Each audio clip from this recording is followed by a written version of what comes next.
di sini di ruangan kelas tercinta ini untuk kembali bersama-sama belajar tentang materi-materi yang sudah Bapak siapkan.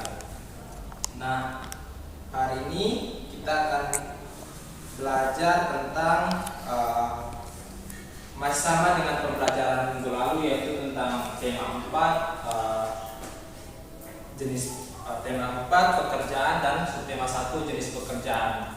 Akan tetapi sebelum kita memulai pembelajaran kita pada hari ini, seperti biasa sebagai manusia yang beriman, kita harus selalu mengawali kegiatan kita itu dengan doa. Oleh karena itu Bapak minta kesediaan dari salah satu anak untuk membawa kita dalam doa. Anak-anak sekalian, siapa yang bersedia untuk membawa kita dalam doa? Oke, NC silakan. Baik. Ya. Silakan. Berdoa mulai. Berdoa selesai. Oke, baik. Terima kasih. NC, tepuk tangan untuk NC. Nah, anak-anak sekalian,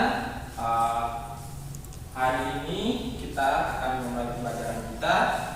Tapi terlebih dahulu Bapak mau mengabsen kehadiran anak-anak sekalian dulu. Yaitu untuk yang pertama Jini. Hadir Pak. Ensi. Hadir Pak. Sari. Hadir Pak. Emi. Sakit. Oh, ini sakit ya. Kalau gitu nanti kalau kita ada waktu luang, kita bisa menyempatkan diri untuk sama-sama untuk menjenguk Emi anak-anak, supaya Emi bisa lebih termotivasi untuk sembuh dan bisa kembali gabung bersama kita untuk belajar di tempat ini. Nah, anak-anak, Bapak sudah sebutkan tadi bahwa kita masih belajar tentang tema yang minggu lalu sudah Bapak jelaskan, yaitu tema 4 pekerjaan, subtema 1 jenis-jenis pekerjaan.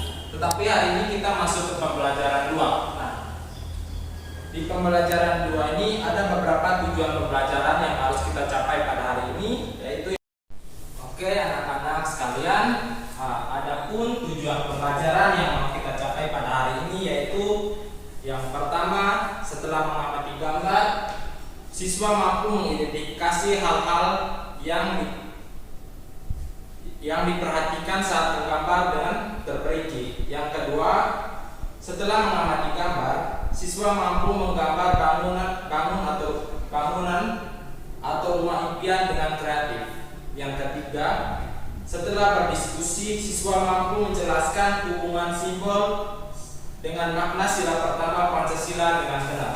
Yang keempat, setelah berdiskusi, siswa mampu memberikan contoh perjalanan dari sila pertama dalam kehidupan sehari-hari dengan benar. Nah, anak-anak sekalian, hari ini kita masih sudah jelaskan tadi bahwa kita masih membahas tentang jenis-jenis pekerjaan ya anak-anak. Iya Pak.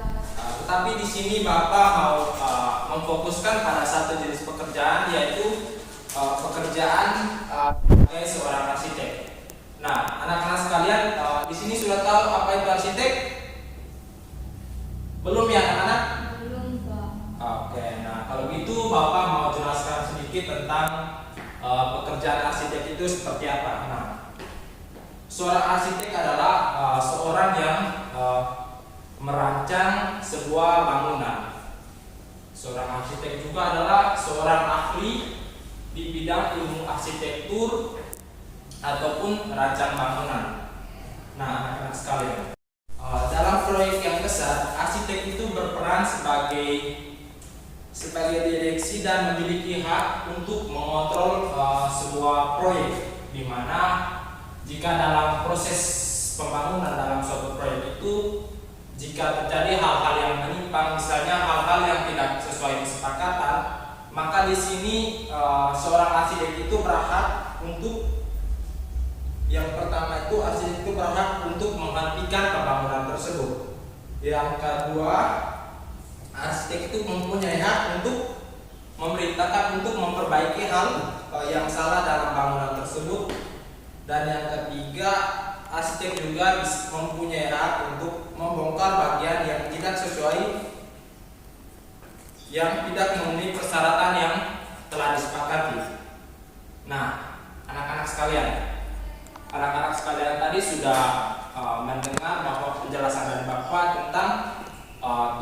arsitek, pengertian arsitek itu seperti apa. Nah, Bapak punya sedikit tugas untuk anak-anak sekalian, mengandaikan saja jika nanti anak-anak sekalian bekerja menjadi seorang arsitek. Coba anak-anak sekalian menggambar sebuah rumah impian dari anak-anak sekalian jika nanti suatu saat anak-anak sekalian menjadi seorang arsitek.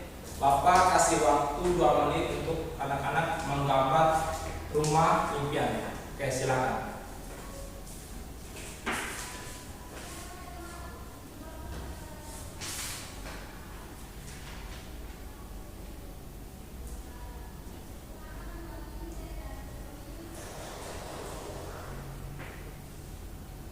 Sudah anak-anak?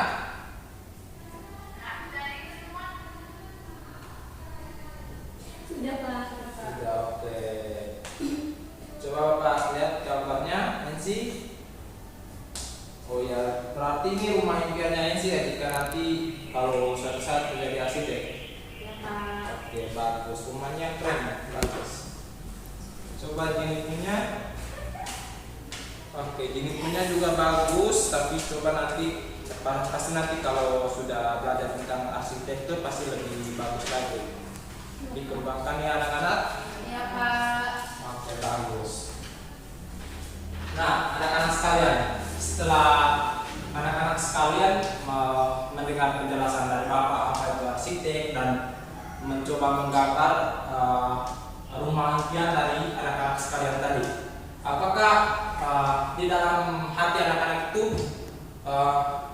tergerak untuk suatu saat nanti menjadi seorang arsitek? Iya. Oke, berarti setelah mendengar penjelasan dari Bapak, anak-anak mempunyai keinginan untuk menjadi seorang arsitek? Iya Pak. Nah, anak-anak sekalian, untuk bekerja sebagai seorang arsitek itu harus memiliki nilai-nilai. Salah satu nilai yang harus dipegang untuk menjadi seorang arsitek itu ialah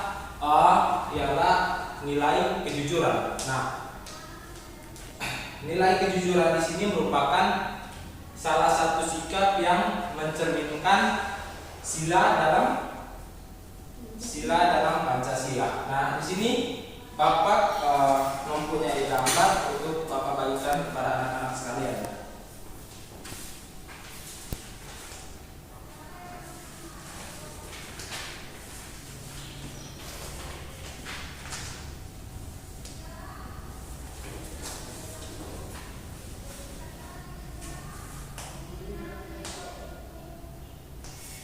Nah, anak-anak sekalian itu, anak-anak tahu itu gambar apa anak-anak? Gambar Garuda Pancasila. Oke, Garuda. Nah, berkaitan dengan Pancasila. Kira-kira di sini anak-anak sekalian sudah tahu tidak sila-sila Pancasila itu? Tahu. Oke, yuk sama-sama. Sila pertama sama-sama. Sila Pancasila. 1. Ketuhanan yang Maha Esa. 2. Kemanusiaan yang adil dan beradab. 3. Persatuan Indonesia. 4. Kerakyatan yang dipimpin oleh hikmat kebijaksanaan dalam permusyawaratan perwakilan. 5. Keadilan sosial bagi seluruh rakyat Indonesia. Oke, bagus, tepuk tangan. Nah, anak-anak, dari gambar yang Bapak bagikan tadi itu, coba anak-anak perhatikan baik-baik bahwa di situ ada simbol-simbol yang tercantum pada gambar burung Garuda tersebut.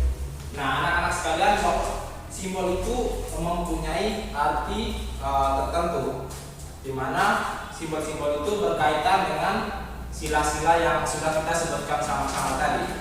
Nah, untuk simbol dari sila pertama yaitu ketuhanan yang Maha Esa, itu ketuhanan yang Maha Esa. Anak-anak lihat di situ ada gambar bintang. Iya ada. Nah, gambar bintang di situ merupakan simbol dari sila pertama Pancasila yaitu ketuhanan yang Maha Esa. Nah, yang kedua apa tadi sila kedua Pancasila? Kemanusiaan yang adil dan beradab. Kemanusiaan yang adil dan beradab itu, anak-anak sekalian di situ ada lihat gambar mata rantai. Iya, Pak. Nah, mata rantai merupakan lambang dari sila kedua Pancasila, yaitu kemanusiaan yang adil dan beradab. Yang ketiga, Persatuan Indonesia. Nah, simbol dari Persatuan Indonesia di situ yaitu kalau anak-anak sekalian lihat di situ ada gambar pohon beringin. Pohon beringin merupakan simbol dari Persatuan Indonesia, sila ketiga Pancasila. Untuk sila keempat, coba anak-anak sebutkan apa sila keempat tadi? Kerakyatan yang dipimpin oleh hikmat kebijaksanaan dalam permusyawaratan perwakilan. Oke, kerakyatan yang dipimpin oleh hikmat kebijaksanaan dalam permusyawaratan perwakilan. Nah, simbol dari sila keempat Pancasila yaitu kepala banteng. Kalau anak-anak ada di situ kepala banteng. Iya, Pak. Oke, bagus. Yang kelima, coba sebutkan sila kelima Pancasila. Keadilan sosial bagi seluruh rakyat Indonesia. Oke, bagus. Nah, untuk simbol dari sila kelima yaitu keadilan sosial bagi seluruh rakyat Indonesia, yaitu gambar padi dan kapas. Oke, anak-anak sekalian. Di sini sila-sila Pancasila ini mempunyai makna tersendiri, yaitu kita mulai dari untuk kita pelajari hari ini, yaitu makna dari sila pertama Pancasila, yaitu ketuhanan yang Maha Esa. Jadi makna dari sila pertama Pancasila itu ketuhanan yang Maha Esa itu yang pertama percaya terhadap Tuhan. Percaya terhadap Tuhan. Jadi makna ini kalau kita terapkan dalam kehidupan sehari-hari, yaitu misalnya kita kan percaya terhadap Tuhan, nanti kita harus rajin berdoa ke gereja atau kemanapun sesuai dengan kepercayaan kita masing-masing anak-anak. Itu berkaitan dengan makna yang pertama. Yang kedua itu kebebasan memeluk agama. Nah, di sini sesuai dengan sila pertama Pancasila itu ketuhanan yang Maha Esa. Di sini di Indonesia tidak membatasi masyarakatnya untuk memeluk agama apa saja. Artinya sesuai dengan keinginan atau kepercayaan kita masing-masing dan tidak dipaksakan oleh siapapun. Nah, kebebasan untuk memeluk agama masing-masing. Kebebasan untuk memeluk agama. Nah, yang ketiga itu makna yang ketiga itu toleransi antar umat beragama. Toleransi antar umat beragama ini kalau kita terapkan dalam kehidupan sehari-hari, sebentar lagi kan untuk kita umat Kristen, sebentar lagi kan ada Paskah ya anak-anak. Ada Paskah. Nah, kalau misalnya kita terapkan toleransi antar umat beragama itu, bisa nanti misalnya ada saudara-saudara kita yang beragama lain, misalnya beragama Muslim atau beragama apa yang lain, nanti misalnya ketika kita beribadah dalam gereja itu mungkin untuk meningkatkan toleransi antar umat beragama, mungkin nanti mereka yang bertugas sebagai keamanan. Begitu juga sebaliknya, jika nanti kita masuk ke hari raya dari teman-teman umat agama yang lain, kita juga bisa berperan aktif untuk meningkatkan toleransi antar umat beragama.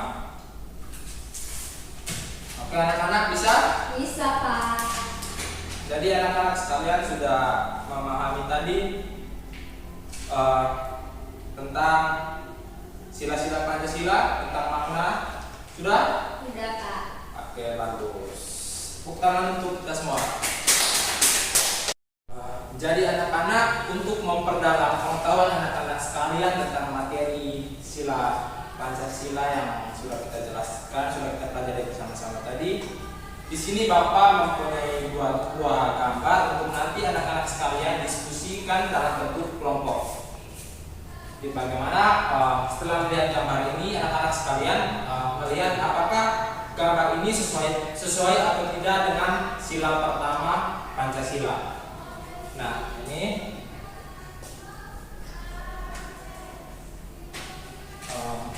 Bapak kasih waktu 2 menit untuk anak-anak sekalian mengerjakan tugas kelompok tersebut.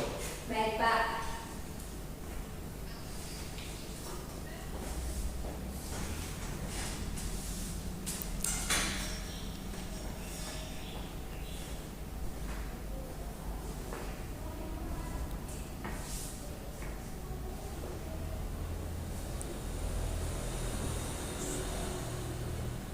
Sudah anak-anak? Sudah, Pak. Oke, kita mulai dari kelompok 1. Untuk gambar yang pertama, apakah gambar tersebut sesuai dengan sila pertama Pancasila? Tidak sesuai, Pak, karena dalam gambar yang pertama ini tidak ada toleransi. Oke, bagus. Tepuk tangan untuk kelompok 1. Untuk kelompok 2, Sesuai, Pak. sesuai alasannya kenapa kira-kira? 2, bagaimana untuk menjelaskan gambarnya apakah sesuai dengan sila pertama Pancasila? Sesuai, Pak. Oke, alasannya apa? Karena untuk mendapatkan sesuatu harus bekerja keras, Pak. Oke, jawabannya benar sekali. Tepuk tangan untuk kita semua. Oke, dengan begini berakhir sudah pelajaran kita pada hari ini.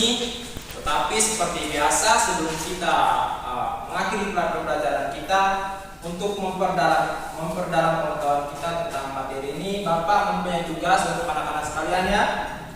Siapkan alat tulisnya, dengarkan baik-baik. Tugasnya, tuliskan contoh lain dalam tindakan sehari-hari yang sesuai dengan sila pertama Pancasila. Maksudnya di sini tuliskan contoh lain itu kan tadi Bapak sudah jelaskan untuk sila pertama Pancasila. Nah, di sini anak-anak coba mencari contoh lainnya yang kita bisa terapkan dalam kehidupan sehari-hari. Paham anak-anak? Paham, Pak. Oke, tepuk tangan. Oke, lanjut. Dan berikut untuk menutup kegiatan kita pada hari ini, Bapak minta kesediaan dari salah satu anak untuk membawa kita dalam doa penutup. Ini silakan. Baik, Pak.